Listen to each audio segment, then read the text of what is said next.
All right, so as promised, we're going to be going through our 6 most common, most popular project types that we do on homes here in Bend, Oregon, and we're going to be breaking down actual numbers, real costs. These aren't hypothetical. These are real numbers, real range that I am able to perform those projects in. We're going to have our 3 different tiers, which is going to be economy, Goldilocks, and luxury. We'll break down as we go through these kind of what that might look like, what that might mean. And before we get to all the pricing, we are going to talk more about what things drive costs up and what things keep costs down. There's quite a few things that you as a homeowner have impact and control over that can keep you on the left end of the range compared to creeping up towards the right side. So I'm going to give you all those categories and bullet points within those 3 major categories, so you are empowered, know what you can do to keep cost as reasonable as possible. And I know that some people are going to look at these numbers and say, that's twice as much as I heard. I think that a lot of that comes from builders are scared to just give their numbers out. I don't know why. Maybe I'll find out after I do this video, but I think it's going to be just fine. And another reason is there's a lot of companies online that are trying to sell leads. So the way that works is they show you a quick little advertisement that says it's only $3,000 to remodel a kitchen, and then you click on the link, and then they sell your information for $100 to 3 or 4 different contractors that then are going to call and harangue you about your kitchen remodel. That's not the way we work, not what we're looking to do. What we're looking to do, if everything's successful, is build you a quality project. And so the project that we're working on with an addition, an ADU on top, a master suite on bottom, we're talking probably 18 months from the first day they called me until the time we're completed. And that's because the architect and the planning, pre-con phase, all the way through the building. So I'm really more getting into long-term relationships with clients, and so we go about it a lot different than a lot of those places. So those are some things to bear in mind. If you get numbers that feel like they're half as much from other contractors, I would definitely watch our last video, which was on understanding construction contracts. Got to know what's included, how change orders work, all the things we discussed last week would be a good thing to look back to just to make sure you're protecting yourself. So with that, we're going to get into all the ways that you can impact the cost of your project.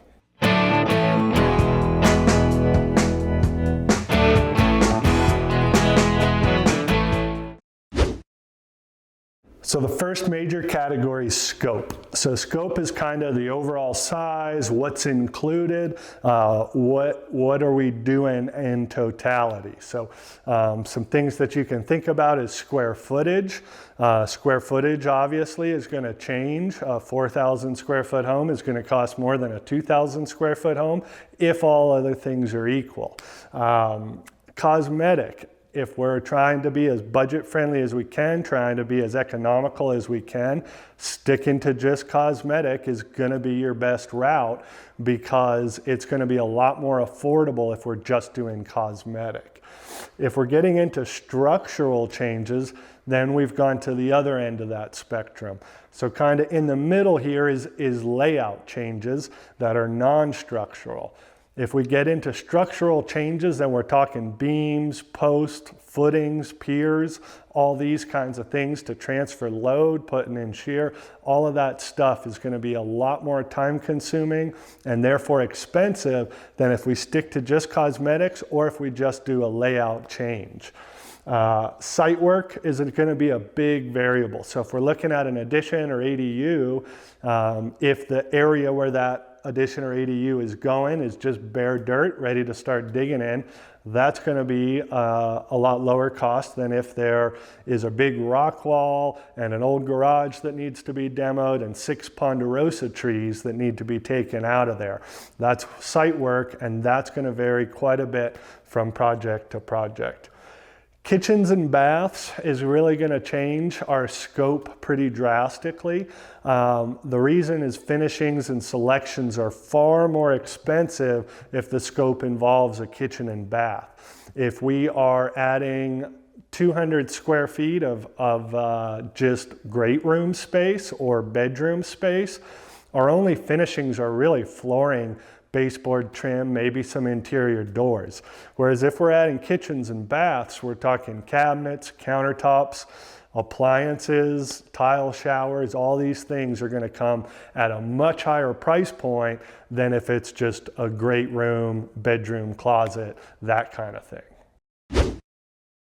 So our next major category is selections. This is the fun part. If you like to look at all different types of faucets and cabinets and countertops and you like getting samples, this is where you'll have a lot of fun.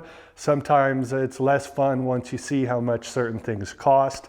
But this is the one category that the homeowner truly has 100% control over what selections they make. And so this is not all the different selections you would have to make, but this is some of the bigger variation, bigger price point line items on any big build. So cabinets are a big one.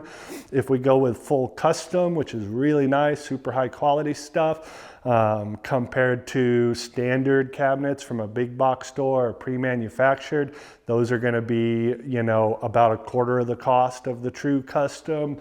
Flooring can vary quite a bit. You're going to have your luxury vinyl plank is kind of your more economy friendly option, but if you want true hardwood floors or tile, something like that, it's going to be a heck of a lot more money. Windows and doors might be our biggest variance. I know for a lot of folks, it's gotten really common and trendy for the black. They're metal clad windows and doors. They are extremely sharp looking. We install a lot of them. They are quite a bit more expensive than your more traditional white vinyl windows. We've installed some sliding glass fiberglass doors, and those unit cost us about $1,200. And then I've also installed some Weather Shield brand that are black aluminum clad outside with fur finished interiors. They have a much bigger opening, and then they have a bifold design, so it's 3 panels that all accordion up and get almost completely out of the way, stacked to the side. Absolutely beautiful, super high quality, feel great. Those cost between 25 and 30 grand. So big swing there depending on which way you want to go. Countertops, a little less variation with those. We pretty much don't work with any kind of Formica or laminate stuff. So whether you're talking about quartz up to quartzite and granite and marble, you're going to have some pretty good flux depending on the size of your kitchen, how many slabs you're going to need. And then fixture and appliances is another one that has a really wide range of variation. I would say I've seen some appliance orders from a big box store in the $6,000 to $8,000 range. I've seen some that are more of your commercial lines that can get $30,000 to $50,000 for a single kitchen. So those are the decisions that, once again, my job is just to show you the products and show you the prices of those products. And then it's up to you as the homeowner to decide what makes sense to you for your budget, where you're at in life, and what you value and what products you want to put into your project. All right, and the final category to discuss is complexity. With complexity, some of these line items you're going to have a bit of control over, some of them you're not. So we'll just break them down. The first one is going to be occupied. You may have the ability to not occupy the home. If you've got a friend or relative you can stay with, if you've got a camper you can park in the backyard or whatever it takes to stay in while we're working on the home, that's going to reduce costs pretty substantially depending on the duration of the job. So if we've got someone that is occupying the entire home, every morning we're going to set up protection, try to keep our dust contained as best as possible to our work area, and then at the end of the day we're going to pull that protection down and do a much more thorough clean than if we're leaving at the end of the day only to leave protection up, come back, and get right back to work. So you figure maybe an hour and a half on a typical type job for a 3 or 4 man crew. If it's a 6-month job, that's an awful lot of man hours racking up in those 6 months. So that's an area, if you can find a way to be creative, you can save yourself a lot of money. We do a lot of jobs where people live in the home the whole time, and that's absolutely fine with us. Just a thing for you as the homeowner to think about in a way that you can reduce the cost pretty substantially. The next 2 bullets, you don't have any control as the homeowner, and I don't have any control as the builder. They just kind of are what they are, and that's engineering, permitting, and fees. That's going to be based off of your municipality, whatever jurisdiction, zoning, all those kinds of things are really going to dictate that to us, and we're not going to really be able to change that. Access issues, I can think of some examples where a homeowner can improve the access. Potentially taking down some fencing so that we can park, in a backyard that's really close to a door, maybe not parking in the driveway so that material deliveries and all those things can come. Whereas if we got to park a block away and then carry, 2,000 separate tiles over the course of a couple hours down the street and up to your house, that's going to be able to provide some cost savings if you can think about those things, and we can get it set up in a way to get as close to that door as possible. Some ways you can't really impact access are if you don't have a driveway, or if the bathroom we're going to be remodeling is on the 3rd story. I've just got to figure in time for getting up and down the stairs multiple times every day, and that's going to drive cost up a little bit as well. Remote locations, we do some jobs sometimes in remote locations, some barn builds, some things of that nature, and it definitely has an impact. Even getting our heavy equipment out there, we've got bigger fuel surcharges, delivery fees, all those kinds of things. The further we get away from the concrete mixing plant, the more that they're going to charge us for deliveries. So anytime we get quite a bit away from a town center, that's ultimately going to drive costs up. And that one, if you already own the lot, you can't really have any impact over it. If you're listening to this before picking out a lot, then you can have some impact and put that into what you wait at least a little bit for choosing your perfect property. All right, so now that we've covered all the things that can impact price up and down, it's time to get into some real numbers. So these are some of our most common projects: a common bath remodel, a master bath remodel, a kitchen remodel.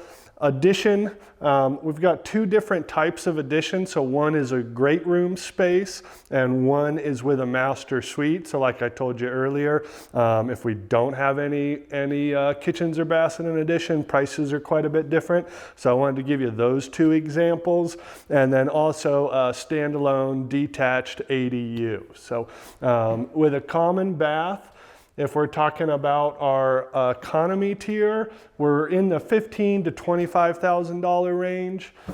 Goldilocks, we're more like $30,000 to $45,000, and luxury is $45,000 and up.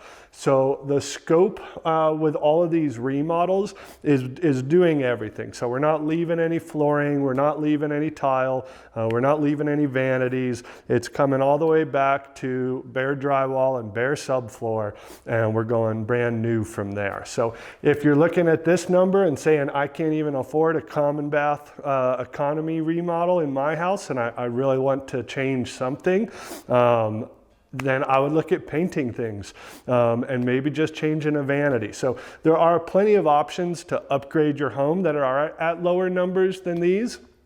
But what I don't want to do is have someone ask me what a common bath remodel costs, give them a number, and that is only painting it, because to me that's not a remodel. So all of these numbers, bear in mind that's going back to subfloor and bare drywall and starting over with all finishings. So next would be a master bath. We're more in the $30,000 to $50,000 range for economy. Goldilocks, we're gonna be in the $50,000 to $75,000 range, and then luxury $75,000 and up. Most of the work that we do is always in this Goldilocks range. That's typically the clients that are attracted to us, is folks that want to be not too low, but certainly not too high either. Then we'll get into kitchen. So same thing. This is new flooring, new cabinets, new countertops, new appliances is basically the scope of what a kitchen remodel in my mind is. So for economy, we're looking at about $70,000 to $100,000. For Goldilocks, we're in the 100 to 150. That's kind of semi-custom cabs, a little nicer appliance package, and a little nicer countertop surfaces. And then luxuries, 150 and up. I've done some all the way up to 300,000, and those were full custom cabs and really high-end commercial style appliances, which add up really quick. Then to get an idea of addition, you just want additional space. It's an addition with a great room. These numbers would also hold true if you wanted to do an addition with just bedrooms. If we add bathrooms or kitchens, that's when the numbers change drastically. But to give you an idea, we're just trying to get more great room space, more common area hangout zone. I had these figured at about 600 square feet each. 600 to 800, I think. So keep that in mind. Going to be around $200,000 to $250,000 for that great room addition. If we keep it on the economy side, economy is going to be definitely LVP or much lower end carpet, MDF trim only, white vinyl windows for sure, white vinyl sliding fiberglass door if there is a door. If we're going to get into the Goldilocks, we're talking $250,000 to $350,000. So maybe it's still LVP, but we go with a little nicer French doors instead of that sliding glass door, and maybe we put in a fiberglass and do a little tile wrap around the fireplace. So luxury, we're $350,000 and up. Maybe with luxury, we've got a great big fireplace that goes to a vaulted ceiling, 16 feet high, 2 foot by 4 foot, great big tiles following the whole chase all the way to the ceiling. Absolutely beautiful, but does cost a lot of money. Addition with a master suite. So this could have some common area incorporated, but also the master bedroom, master bath, and master closet. So that's going to be, if we're doing economy, we're going to be in the $300,000 to $425,000 zone. That's definitely going to be LVP. And probably a combined tub shower or just shower. Whereas if we get into a Goldilocks and we're the $425,000 to $600,000, now we're talking potentially even heated tile floors, a standalone tub, and a standalone walk-in tile shower. Even though it's not quite luxury, Goldilocks is what you think of in your mind for the most part of, this is a really nice home. Not a movie star's home or a billionaire's home, but a really, really nice home. So a Goldilocks edition with a master suite is going to be really, really nice. And then luxury, if we want to get into copper bathtubs and things like that, we're going to be talking $600,000 and up for that addition with the full master suite. ADUs are really popular here in Bend right now. The city, the county, the state as well, I believe, have done a lot of great things to make it much easier to get permits for it, and dropped a lot of regulations, which has really helped bring some more supply online and hopefully combat the constantly rising house costs, at least slow it down a little bit. But ADU, for those of you who don't know, are accessory dwelling units. So this is going to be about an 800 square foot standalone unit. You think of it like a mother-in-law suite, a cottage, a guest house, but that can be rented out. About 800 square feet, usually going to have one bed and a kitchen and a little common area. So if we want to go economy, The lowest build cost you're going to find is going to be around $250,000 to $325,000. Again, that's going to be LVP, going to be cabinets from big box store, probably just quartz countertops, lower end appliances, and fiberglass bath, shower, that kind of thing. If we get into the Goldilocks, we're talking $325,000 up to $475,000. So again, this in my mind is a really nice ADU. So this is going to be maybe LVP in the common areas, but really nice tile in the bathroom, nice walk-in tile shower, frameless glass doors, really nice quality, nice cabinets, going to have a quartzite or granite, some kind of quality natural stone countertops. And then if we want to go beyond that, we're talking luxury, we're $475,000 and up. So those are going to be big exposed timber frame and huge steel. Those are going to be, you know, your really, really high end and fancy magazine type stuff. But like I say, Goldilocks for most of us average people is really, really nice stuff. So that kind of gives you 6 different projects with different price points for the 3 tiers that I'm always talking about: economy, Goldilocks, and luxury. So I hope that helps give you a little more realistic idea of what things will really cost.